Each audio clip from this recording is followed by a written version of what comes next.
Guys welcome to cricket Charith Venkatesh. 4 దశాబ్దాలుగా నేను cricket చూస్తూనే ఉన్నాను, రాస్తూనే ఉన్నాను, మాట్లాడుతూనే ఉన్నాను. అయినా కూడా నేను ఈసారి ఐపీఎల్ స్టార్ట్ అవుతుంటే నాలో కూడా ఒక excitement.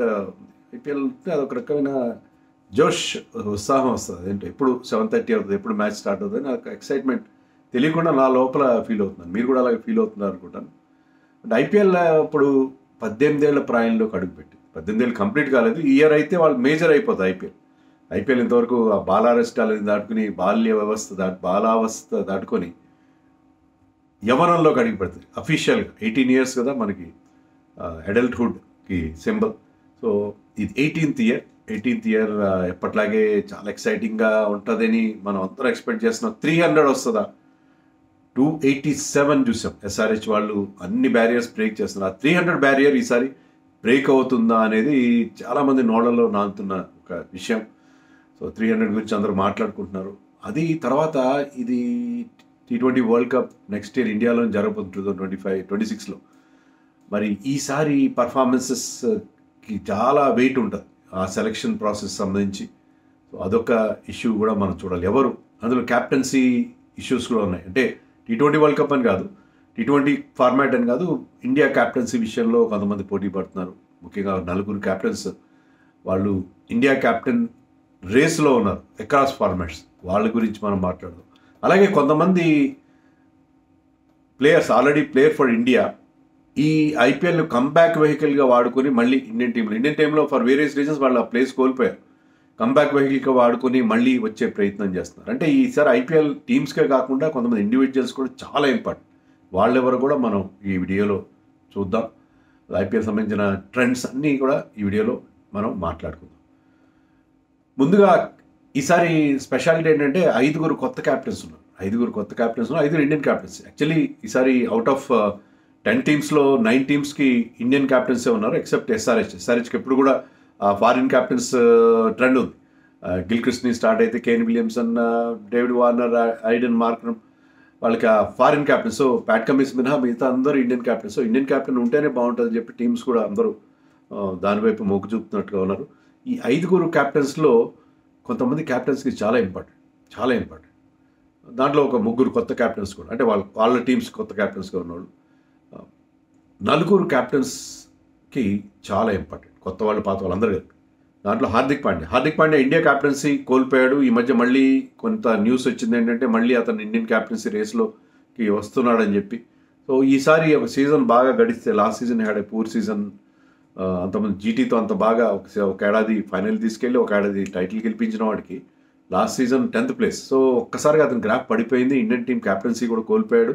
But of late Champions Trophy విన్లో కానీ T20 వరల్డ్ కప్ విన్లో కానీ అతను కీలక పాత్ర పోషించాడు. కాబట్టి మళ్ళీ అతను క్యాప్టెన్సీ రేస్లోకి వస్తాడు ఈసారి కనుక బాగా ఆడితే. సో అది చాలా ఇంపార్టెంట్ హార్దిక్ పాండ్యాకి. అలాగే రిషబ్ పంత్కి 2 రకాలుగా ఇంపార్టెంట్ ఈ ఐపీఎల్. ఎందుకంటే అతను ఇండియా T20 ఫార్మాట్లో వరల్డ్ కప్లో ఆడాడు, బాగానే ఉంది. మన ఛాంపియన్స్ ట్రోఫీలో మ్యాచ్ ఒక్కటి కూడా ఆడలేదు, టీంలో మాత్రం ఉన్నాడు. సో వైట్ బాల్ క్రికెట్లో తన క్రెడెన్షియల్ ఎస్టాబ్లిష్ చేసుకోవడానికి ఇది చాలా ఇంపార్టెంట్. ఇప్పుడు టెస్ట్ మ్యాచ్లో అది తిరుగులేని కీపర్. అతను ఇండియాకి చాలా key player.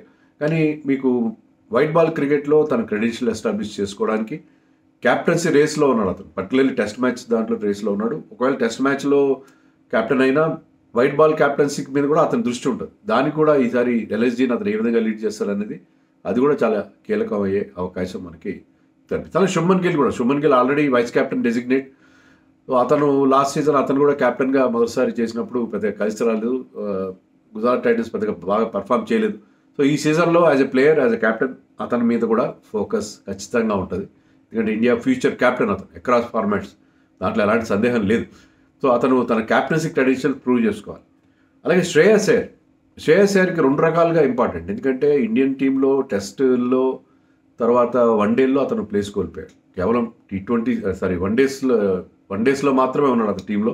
T20s and test మ్యాచ్లో అతను టీం నుంచి బయటకు వెళ్ళిపోయాడు. సో అతను మళ్ళీ కంబ్యాక్ కావాలి టీంలోకి. అంటే కంబ్యాక్ కావడం ఒకటి, తర్వాత అతను కనుక ప్లే ఆఫ్స్కి ఇంతవరకు రాని, అంటే 2 సార్లు 17 సీజన్లో 2 సార్లు మాత్రమే ప్లే ఆఫ్స్కి వచ్చిన పంజాబ్ కింగ్స్ కనీసం ప్లే ఆఫ్స్కి అనేది తీసుకెళ్తే, అంటే పంజాబ్ కింగ్స్ వాళ్ళ ఫార్చ్యూన్స్ మార్చేస్తే, వాళ్ళ తలరాత మార్చేస్తే, ప్లే ఆఫ్స్ కానీ తీసుకెళ్తే అతని క్యాప్టెన్సీ విషయంలో కూడా అందరూ సీరియస్గా ఆలోచిస్తారు. సో ఇండియన్ క్యాప్టెన్సీ రేస్లోకి రావడానికి ఇప్పటివరకైతే అతను లేడు. ఎందుకంటే సింపుల్ రీజన్, షార్ట్ బాల్ సరిగ్గా ఆడు. ఇండియా బయట అతను ఎలా ఆడతాడు మరి, ఇండియా బయట అతను అంత సర్టెనిటీ కాదు కదా టీంలో అన్న ఇష్యూ.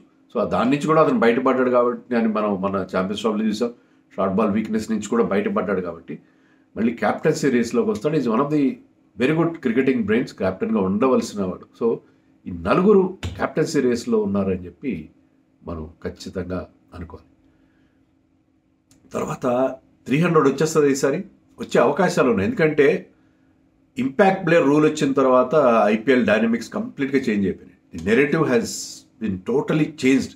ఇంపాక్ట్ ప్లేయర్ రూల్ వచ్చిన తర్వాత ఐపీఎల్ కొత్త నెరేటివ్ చూస్తున్నాం. ఐపీఎల్లో మీరు చూడండి, 250+ స్కోర్స్ ఐపీఎల్లో మొత్తం ఎన్ని ఉన్నాయి? 10 మాత్రమే ఉన్నాయి 250+ స్కోర్స్. దాంట్లో ఒకటి 2013లో వచ్చింది. అప్పుడు క్రిస్ గేల్ 175 కొట్టినప్పుడు ఆర్సీబీ 263 చేశారు. అది మినహాయిస్తే మిగతా 9 స్కోర్లు లాస్ట్ 2 ఇయర్స్లోనే వచ్చాయి. దాంట్లో రెండు మాత్రం 2023లో వచ్చాయి.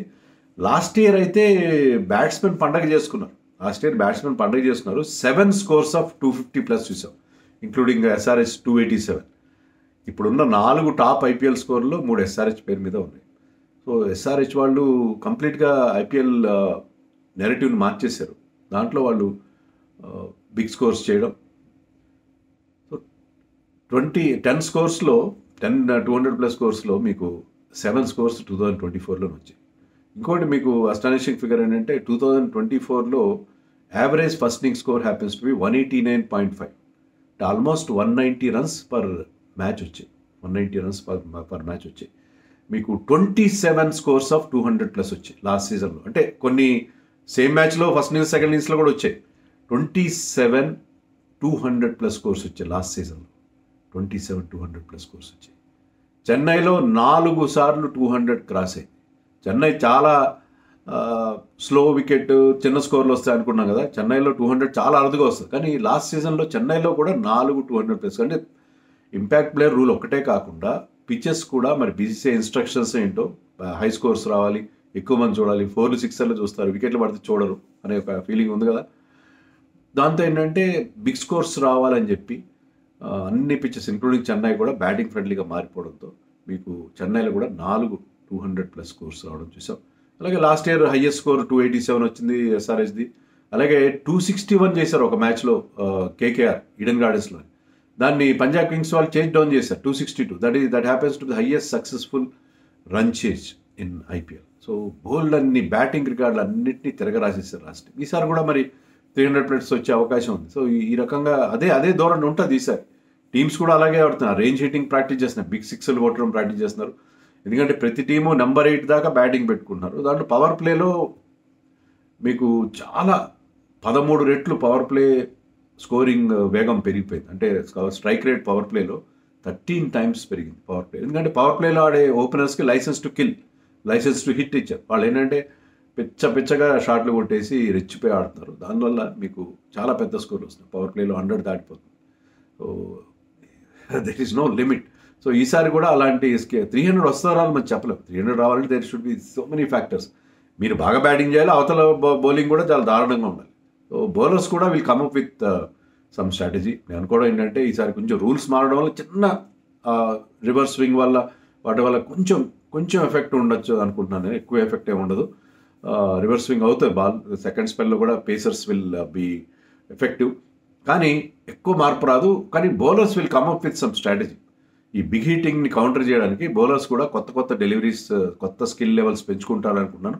సో ఈసారి 300 వస్తుందని గ్యారెంటీ లేదు, కానీ పెద్ద స్కోర్లు వస్తాయి. బట్ బౌలర్స్ కూడా కొన్ని వాళ్ళ అమ్ముల పొదలు కూడా కొత్త అస్త్రాలు చూసే అవకాశం ఉంటుందని నేను ఎక్స్పెక్ట్ చేస్తున్నాను.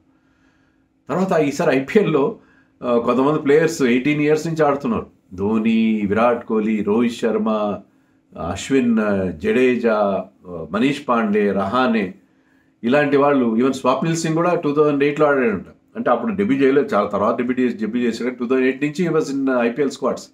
స్వప్నిల్ సింగ్ లాస్ట్ టైం ఆర్సీబీకి ఆడిన ప్లేయర్. ఈసారి కూడా ఆర్సీబీతోనే ఉన్నాడు ఈసారి కూడా. సో ఇలాంటి వాళ్ళు they are playing for so many eighteen season. ఇంకో గమ్మత్ ఏంటంటే తన్మయ్ శ్రీవాస్తవ అని అండర్-19 విరాట్ కోహ్లీ టీమ్మేట్. అతను ఐపీఎల్ స్టార్టింగ్లో ఐపీఎల్ ఆడాడు. ఇప్పుడు అతను అంపైర్గా అతను డెబ్యూ చేయబోతాడు ఈసారి ఐపీఎల్లో. And Kohli still playing, Dhoni still playing. Dhoni 43 years వచ్చినా ఆడుతున్నాడు ఇంకా. అండ్ కోహ్లీ ఆడుతుంటే వాళ్ళ co player under nineteen world cup winning teammate Tanmay Srivastava will be officiating as an umpire. So ఎంత మారిపోయింది ఐపీఎల్లో. ఈసారి 13 సిటీస్లో జరుగుతుంది. ఈసారి అంటే 3 టీమ్స్కి ఎక్స్ట్రా ఉన్నాయి కదా. మన డీసీకి వైజాగ్ ఉంది సెకండ్ వెన్యూగా, అలాగే Guwahati for RR and Punjab కింగ్స్కి ధర్మశాల. సో ఈసారి వెన్యూస్ కూడా 13 సిటీస్లో జరుగుతున్నాయి. అండ్ క్వార్టర్ ఫైనల్స్ అన్న క్వాలిఫైయర్ 1 అండ్ ఎలిమినేటర్ హైదరాబాద్లో జరుగుతుంది. మీరు గుర్తుపెట్టుకోండి, హైదరాబాద్లో మనకి 2 ఇంపార్టెంట్ మ్యాచెస్ ఉన్నాయి. అలాగే ఫైనల్ 25th ఈడెన్ గార్డెన్స్లో జరుగుతుంది. Eden gardens is an iconic venue. అక్కడ ఫైనల్ జరుగుతుంటే చాలా బాగుంటుంది. సో ఇంకా మనం అనుకున్నట్టుగా కొంతమంది ప్లేయర్స్కి ఇది ఒక కమ్బ్యాక్ వెహికల్. మళ్ళీ ఇండియన్ టీంలో తమ ప్లేస్ సంపాదించుకోవడానికి, ఎవరైతే ఇండియన్ టీంలో తమ ప్లేస్ కోల్పోయారో ఫర్ వేరియస్ రీజన్స్, వాళ్ళు మళ్ళీ ఇండియన్ టీంలోకి రావడానికి మంచి అవకాశం. ఎస్ఆర్హెచ్లో ఇషాన్ కిషన్ డిసిప్లిన్ రీజన్స్ అనండి ఏమండి, వన్డేల్లో 100 కొట్టాడు, టెస్ట్ మ్యాచ్లో బాగా ఆడాడు, T20sలో బాగా ఆడాడు, కానీ ఈ last place in all 3 formats. మళ్ళీ అతనికి ఈసారి ఐపీఎల్ బాగా ఆడితే T20లోనే కాదు వేరియస్ ఫార్మాట్స్లో, ఎందుకంటే కీపర్ బ్యాట్స్మెన్ లెఫ్ట్ హ్యాండర్గా అతనికి ఉండే వాల్యూ చాలా ఉంటుంది. సో ఇషాన్ కిషన్కి ఈ సీజన్ చాలా ఇంపార్టెంట్ ఎస్ఆర్హెచ్ తరఫు నుంచి. అలాగే ఎంఐలో సూర్యకుమార్ ఏంటి కంబ్యాక్ కాదు, కానీ సూర్యకుమార్ ఆఫ్ లేట్ అతని గ్రాఫ్ పడిపోయింది.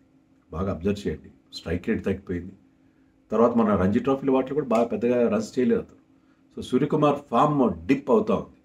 సో ఇండియా T20 కెప్టెన్గా రికార్డ్ చాలా బాగుంది, కానీ మీకు ఆఫ్ లేట్ అతను రన్స్ తగ్గిపోతున్నాయి. తర్వాత మీకు స్ట్రైక్ రేట్ కూడా తగ్గిపోతుంది. 170, 180 స్ట్రైక్ రేట్తో అతను ఇంటర్నేషనల్ లెవెల్లో ఐపీఎల్ ఆడే ప్లేయర్. సో సూర్యకుమార్ కూడా ఈ ఇయర్ ఐపీఎల్ ఒక రిడెంప్షన్, చాలా ఇంపార్టెంట్. మళ్ళీ తన ఫామ్ అందుకోవాలి. మళ్ళీ ఆ 170, 180 స్ట్రైక్ రేట్తో ఆ బిగ్ ర్యాంప్ షాట్స్, తర్వాత ఆ స్కూప్ షాట్స్, ముఖ్యంగా అతను స్క్వేర్ లెగ్ కొడతాడే స్కూప్ షాట్స్, దాని మీద అది అతని స్ట్రెంగ్త్ అండ్ వీక్నెస్, అవి అతను మళ్ళీ రీడిస్కవర్ చేసుకోవాల్సిన అవసరం. అలాగే సిఎస్కే నుంచి రుతురాజ్ గైక్వాడ్ మరి మల్టీ స్కిల్ ప్లేయర్ కాదని T20 ఫార్మాట్లో పక్కన పెట్టారు. 1 daysలో కూడా అతను ప్లేస్ సంపాదించుకోలేకపోతాడు. టెస్ట్ మ్యాచ్లో మరి అతనికి ఆస్ట్రేలియాలో ఛాన్స్ ఇస్తే ఇండియా ఏ తరఫున అతను పెద్దగా రన్స్ చేయలేదు. అతనికి అక్కడ కూడా ఓపెనర్గా అతనికి అవకాశం లేదు. Rahul already there, Yashasvi there. So అతను కూడా T20లో అయినా, అంటే last year he was Kohli తర్వాత second highest run getter. So మళ్ళీ అలాంటి ఒక సీజన్ నుంచి కంపెలింగ్ రీజన్తో మళ్ళీ ఇండియన్ టీంలోకి రావాలంటే రుతురాజ్కి ఈ సీజన్ చాలా చాలా ఇంపార్టెంట్. అలాగే ఆర్సీబీ నుంచి రజత్ పటిదార్ ఇండియన్ టీంలో బ్రీఫ్గా కనిపించాడు, బాగా స్కోర్ చేస్తాడు, స్పిన్నర్స్ని బాగా ఆడతాడు. నెక్స్ట్ T20 వరల్డ్ కప్ ఇండియాలో జరగబోతుంది. స్పిన్ బాగా ఆడే రజత్ పటిదార్ 1 డేల్లో కానీ T20sలో కానీ చాలా కీ ప్లేయర్ అవుతాడు. ఈవెన్ టెస్ట్ మ్యాచ్లో అవకాశం ఇస్తే అది సరిగ్గా ఉపయోగించుకోలేకపోయాడు. కానీ కంబ్యాక్ కావాలంటే ఈసారి ఐపీఎల్లో బాగా ఆడితేనే కదా అతను మళ్ళీ అతని మీద ఫోకస్ ఇచ్చేది. పటిదార్కి కెప్టెన్గా తనను ప్రూవ్ చేసుకోవాలి, ప్లేయర్గా కూడా ప్రూవ్ చేసుకోవాల్సిన అవసరం ఉంది. అలాగే ఎల్ఎస్జీలో లేటెస్ట్గా అవుట్ ఆఫ్ సిలబస్గా శార్దుల్ ఠాకూర్, అతను అన్సోల్డ్ అయ్యాడు. చాలా గమ్మత్తు, అన్సోల్డ్ అయిన ప్లేయర్ని ఇప్పుడు మొహసిన్ ఖాన్ ఇంజరీ కాబట్టి ఇవాళ పేపర్లో చూశాను నేను. అతను అఫీషియల్గా జాయిన్ అవుతున్నాడు. అయితే అతను కూడా ఏంటంటే యాజ్ అన్ ఆల్రౌండర్, బౌలింగ్ ఆల్రౌండర్గా అతను చాలా వాల్యూ ఉంటుంది. ఈవెన్ మన ఇంగ్లాండ్ వెళ్ళబోతున్నాం టెస్ట్ సిరీస్ ఆడడానికి, అక్కడ కూడా అతను అవసరం ఉండే పరిస్థితి ఉంది. సో ఈ హ్యాస్ టు శార్దుల్ ఠాకూర్ కూడా దీన్ని ఉపయోగించుకోవాల్సిన పరిస్థితి మనకు అనిపిస్తుంది. పంజాబ్ కింగ్స్లో యుజీ చాహల్ 205 వికెట్స్ ఉన్నాయి, highest wicket taker in IPL. కానీ అతను ఇండియన్ టీంలో చాలా కాలంగా అతను ప్లేస్ కోల్పోయాడు. ఇప్పుడు అతను T20 వరల్డ్ కప్లో ఆడాలన్నా చాలా కష్టం, ఎందుకంటే అక్కడ కుల్దీప్ ఉన్నాడు, రవి బిష్ణోయ్ ఉన్నాడు. But Chahal has to prove himself. అతని పర్సనల్ లైఫ్లో కూడా కొన్ని ఒడిదుడుకులు చూస్తున్నాం కదా. సో చహల్కి కూడా చాలా చాలా ఇంపార్టెంట్. ఇండియాకి ఇంకా లాస్ట్ మ్యాచ్ ఆడాడా, లేకపోతే మళ్ళీ ఏమైనా ఛాన్స్ ఉన్నది చూడాలి.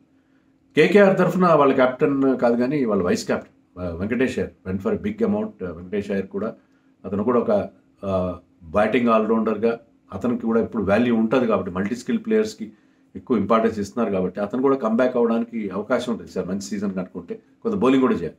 అలాగే ఆర్ఆర్లో రియాన్ పరాగ్ తప్పేం లేదు పాపం. రియాన్ పరాగ్ ఇండియాకి ఛాన్స్ ఇచ్చినప్పుడు బాగా పర్ఫామ్ చేశాడు, బౌలింగ్ చేశాడు, ఫీల్డింగ్ బాగా చేస్తాడు, బ్యాటింగ్ కూడా బ్రహ్మాండంగా చేస్తున్నాడు, బిగ్ హిట్టింగ్ చేయగలడు, అన్నీ చేయగలడు. ఇంజరీ వచ్చి అతని షోల్డర్ ఇంజరీ ఏదో అయింది, తర్వాత వెనకబడిపోయాడు. ఈ లోపల Tilak Varma similar skill set ఉండే ప్లేయర్, తిలక్ వర్మ వచ్చి ఆ ప్లేస్ని ఆక్యుపై చేశాడు. సో ఒక్కసారి మీకు ప్లేస్ పోయిందంటే మళ్ళీ రావడం కష్టం. సో రియాన్ పరాగ్ కూడా చాలా మంచి సీజన్ ఉంటారు, మళ్ళీ అతను ఇండియన్ టీంలోకి రావడానికి అవకాశం ఉంటుంది. సో అక్కడ బోల్డ్ కాంపిటీషన్ ఉంది, ప్రతి ప్లేస్కి 3-4 ప్లేయర్స్ ఉన్నారు, ముఖ్యంగా T20 ఫార్మాట్లో. తర్వాత డీసీలో ముఖేష్ కుమార్ ఎందుకునో సడన్గా అతను ఇండియన్ టీంలో అన్ని ఫార్మాట్స్లో ఒకేసారి వరుసగా with in span of 1 month అతను 3 ఫార్మాట్స్లో డెబ్యూ చేసినవాడు. చాలా ఎఫెక్టివ్గా అనిపించాడు ఇక్కడ అన్ని ఫార్మాట్స్లో కూడా, కానీ అన్నిట్లో అతను ప్లేస్ కోల్పోయాడు. సో అతను కూడా మళ్ళీ కంబ్యాక్ అయ్యే అవకాశం ఉంటుంది ఈసారి బాగా ఆడితే డీసీ తరఫున. గుజరాత్ టైటన్స్లో సిరాజ్ వన్డే స్కీమ్ ఆఫ్ థింగ్స్లో ప్లేస్ కోల్పోయాడు. టెస్ట్ మ్యాచ్లో కూడా సరిగ్గా బౌలింగ్ చేయకపోవడం మనం చూసాం. సో సిరాజ్ మళ్ళీ పెద్ద ఎత్తున కంబ్యాక్ అవుతాడు అతను. నేను ఆ ప్రాక్టీస్ మ్యాచ్ల వీడియోస్ కూడా చూశాను, is bowling with lot of fire. So అతను కూడా అవకాశం. అక్కడ మరొక ప్లేయర్ ఉన్నాడు, వాషింగ్టన్ సుందర్, అతను కూడా ఆ ఫ్రింజ్లో ఉంటున్నాడు, టీంలో ఉంటున్నాడు. అంటే టెస్ట్ మ్యాచ్లో అశ్విన్ కూడా రిటైర్ అయ్యాడు కాబట్టి అతని ప్లేస్ పక్కా అయింది, బాగుంది. కానీ వైట్ బాల్ క్రికెట్లో కదా అతను ఎక్కువ షైన్ అయింది గతంలో. వైట్ బాల్ క్రికెట్లో ఆ ఫ్రింజ్ ప్లేయర్గా స్క్వాడ్స్లో ఉంటున్నాడు. మళ్ళీ 11లోకి బ్రేక్ కావాలంటే, ఎందుకంటే ఆల్రౌండర్గా అతను కూడా వాల్యూ అతనికి ఉంటుంది కాబట్టి అతను కూడా చాలా ఇంపార్టెంట్. సో వీళ్ళందరికీ కూడా ఈ సీజన్ చాలా చాలా ఇంపార్టెంట్, చాలా ఇంపార్టెంట్. ఎండాకాలం పండగ ఈ ఐపీఎల్ మనందరిని అలరిస్తుంది. వీళ్ళందరికీ టీమ్స్తో పాటు వీళ్ళని కూడా ఒకసారి మీరు దృష్టిలో పెట్టి వీళ్ళ రాడార్లు పెట్టుకోండి, వీళ్ళు ఎలా ఆడుతున్నారు. ఎందుకంటే మనకి ఆ బిగర్ పిక్చర్ అంటే ఇండియన్ టీంకి వీళ్ళు అంది రావాలి. మన ఈ పాత కాపులు అంటే ఆల్రెడీ ఆడిన వాళ్ళు కానీ, లేకపోతే కొత్త ప్లేయర్స్. సో ఐపీఎల్లో మన ప్లేయర్స్ తర్వాత నేను ఇంకోటి కూడా చెప్పదలుచున్నాను. మా ఫేవరెట్ టీం అది అడుగుతారు కదా, ఈసారి ఐపీఎల్ ఎవరు గెలవాలని చెప్పి నేను అనుకుంటున్నాను, మీకు చెప్పదలుచుకున్నాను. ఎవరు గెలవాలని అనుకుంటున్నానంటే ఓ 4 టీమ్స్లో ఎవరైనా గెలవాలని నా కోరిక. ఎవరంటే అది ఆర్సీబీ కావచ్చు, ఎప్పటి నుంచో యూజ్ చేస్తున్నారు, పంజాబ్ కింగ్స్ కావచ్చు, ఢిల్లీ క్యాపిటల్స్ కావచ్చు. ఈ 3 టీమ్స్ 17 సీజన్స్ నుంచి వాళ్ళ నిరీక్షణ కొనసాగుతుంది. సో వాళ్ళ ముగ్గురులో ఒకరు టైటిల్ గెలిస్తే బాగుంటుందని అనుకుంటున్నాను. ప్లస్ కోర్స్ ఎల్ఎస్జీ మీద అంత ఎల్ఎస్జీ కొత్తగా వచ్చారు, వాళ్ళు కొంచెం they can wait, but these teams can't wait for so many years. ఎందుకంటే అక్కడ లెవెల్ ప్లేయింగ్ ఫీల్డ్ ఉండాలి, అందరికీ ఛాన్స్ ఉండాలి. ఏదో కొన్ని టీమ్సే ఎప్పుడు ప్రతిసారి ముంబై వాళ్ళు గెలుస్తారు, చెన్నై వాళ్ళు గెలుస్తారు, అది కేకేఆర్ 3 సార్లు గెలిచారు. వీళ్ళు ఎందుకు గెలవాలి? కొత్త వాళ్ళు కూడా గెలవాలి. లేకపోతే తక్కువ టైటిల్స్ వచ్చిన వాళ్ళు గెలవాలి. అంతే తప్ప గెలిచిన వాళ్ళే మళ్ళీ గెలిస్తే ఏం మజా ఉంటుంది. అందరూ కూడా కంటెన్షన్లో ఉన్నారు. All 10 teams are very good, వాళ్ళందరికీ పోటీ ఉంటుంది. లేకపోతే మనం ముందే చెప్పేసి మాలాంటి వాళ్ళకి ఈజీ అవుతుంది ప్లే ఆఫ్స్ పిక్ చేయడం. తర్వాత ఛానల్స్ వాళ్ళు అడుగుతారు ఈసారి ఫేవరెట్స్ ఎవరంటే ఈజీగా పంజాబ్ని, ఆర్సీబీని, తర్వాత ఢిల్లీని, వీళ్ళని అందరినీ ఎలిమినేట్ చేసి ఆ మిగతా టీమ్స్ నుంచి ఎవరో ఒక పేరు చెప్తే మనం మన ప్రెడిక్షన్, మన జోస్యం, మన అస్ట్రాలజర్గా మన కెరియర్ బాగానే సాగుతుంది. సో అలా కాకుండా అందరూ కనుక కంటెన్షన్లో ఉండి గెలిస్తే బాగుంటుందని నేను అనుకుంటున్నాను. మరి మీరు ఈ విషయంలో మీరేమనుకుంటారో కామెంట్స్లో